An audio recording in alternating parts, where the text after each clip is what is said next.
Tantor Audio, a division of Recorded Books, presents American Default, the untold story of FDR, the Supreme Court, and the battle over gold, by Sebastian Edwards.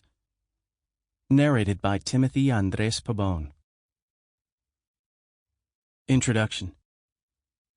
This is the story of a forgotten episode in U.S. history, the story of the Great Debt Default of 1933 to 1935, of the time when the White House, Congress, and the Supreme Court agreed to wipe out more than 40% of public and private debts. This is also the story of the nation's efforts to get out of the Great Depression, bring deflation to an end, and get people back to work. It is the story of how the three major powers of the time, the United States, the United Kingdom, and France, failed to agree on policies that would have sped up the recovery and reduced the suffering of millions of their citizens. It is the tale of how perplexed economists changed their views about the world and discarded decades-old tenets and dogmas. Finally, it is an account of the early stages of the struggle between President Franklin Delano Roosevelt and Supreme Court Chief Justice Charles Evans Hughes, a confrontation that led to the president's attempt to pack the Supreme Court in February 1937. There are many ways of telling this story. For instance, we could begin in October 1929, when the stock market crashed and the Great Depression was unleashed. Or we could begin on November 8, 1932, when American voters decided to turn their backs on Herbert Hoover and elected Franklin D. Roosevelt by a landslide. But possibly the best starting point is April 5, 1933, when President Roosevelt, who had been in office for exactly 1 month, issued an executive order requiring people and businesses to sell within 3 weeks all their gold holdings to the government at the official price of $20.67 per ounce. The order was published in every newspaper and transmitted over thousands of radio stations. Large signs were placed in post offices around the country. The posters were printed in large block letters and informed the public that everyone had to deliver on or before May 1, 1933, all gold coin, gold bullion, and gold certificates now owned by them to a Federal Reserve Bank, branch, or agency. The notice stated that there were only 4 exceptions to the president's directive. Each person could keep gold coin or certificate not exceeding $100 in value. Industry and the arts could maintain enough metal as may be required for legitimate and customary use.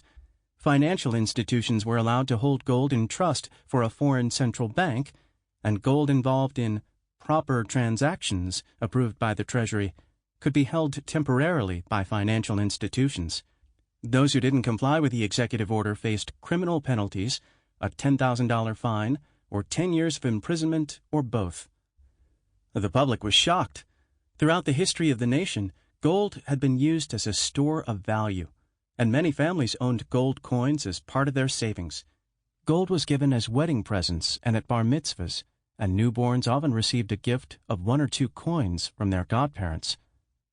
The fact that all metal had to be turned in to a relatively new institution, the Federal Reserve had been created less than 20 years earlier, made things even worse.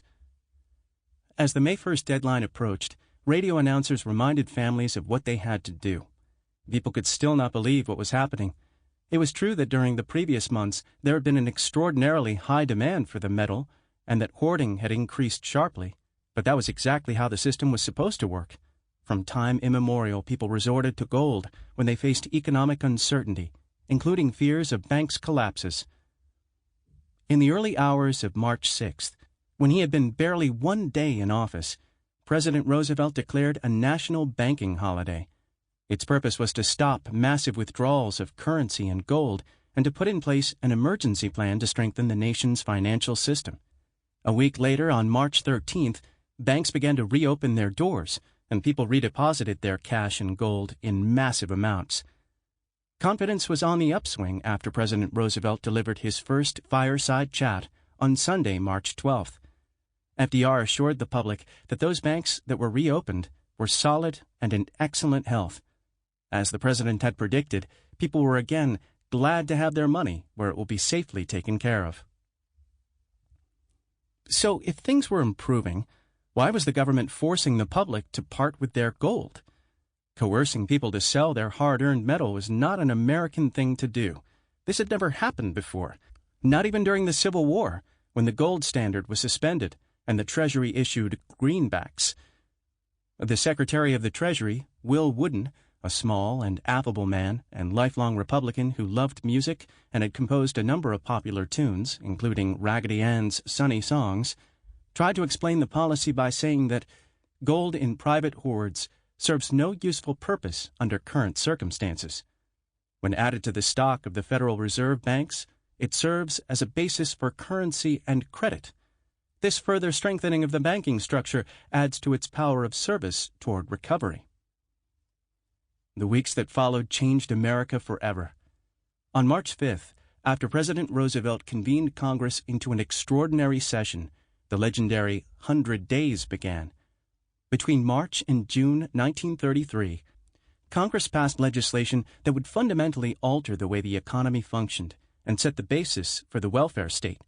Some of this legislation was later challenged in the courts system, and some was eventually declared unconstitutional by the Supreme Court. There's little doubt, however, that these feverish weeks of continuous debate and lawmaking planted the seeds of a new America, a country where the federal government would take an active role in economic and social affairs, a nation that would create an intricate safety net for the poor, the unemployed, and the disadvantaged. While the foundations of the American economy were being profoundly changed by one act of Congress after another, the gold saga initiated with the April 5th executive order continued to unfold. On April 19th, during the 13th press conference of his young presidency, President Roosevelt stated unequivocally that the country was now off the gold standard. He explained that the fundamental goal of abandoning the monetary system that had prevailed since independence was to help the agricultural sector, which had been struggling for over a decade. He declared, "The whole problem before us is to raise commodity prices." The next step in this drama came on May 12th, when Congress passed the Agricultural Adjustment Act, AAA. Title III of this legislation included the Thomas Amendment, which authorized the president to increase the official price of gold to up to $41.34 an ounce. A devaluation of the dollar, many thought, would rapidly result in controlled inflation and would help farmers by raising commodity prices and by lightening their debts when expressed in relation to their incomes. A number of experts noted that Great Britain had devalued the pound in September 1931 and had slowly begun to recover. Things, however, were not as easy as they seemed. In the United States, most debt contracts, both private and public, included a gold clause, stating that the debtor committed himself to paying back in gold coin. These clauses were introduced into contracts during the Civil War, a time when two currencies circulated side by side, a currency backed by bullion and one unbacked, the so-called greenbacks issued by the Union's Treasury. Debts that included the gold clause were considered to be more secure, since the amount to be received in payment at some future date was anchored to the price of gold and thus not affected by possible changes in the purchasing power of paper money. After the end of the Civil War, there had been no need to invoke them, but with time, gold clauses came to be considered a normal component of debt contracts. It became customary to include them in corporate and utilities bonds and in many mortgage contracts. In 1933, however, it became evident that these clauses were a problem. If the currency was devalued with respect to gold, the dollar value of debts subject to the clauses would automatically increase by the amount of the devaluation. This would result in massive bankruptcies and in a huge increase in the public debt.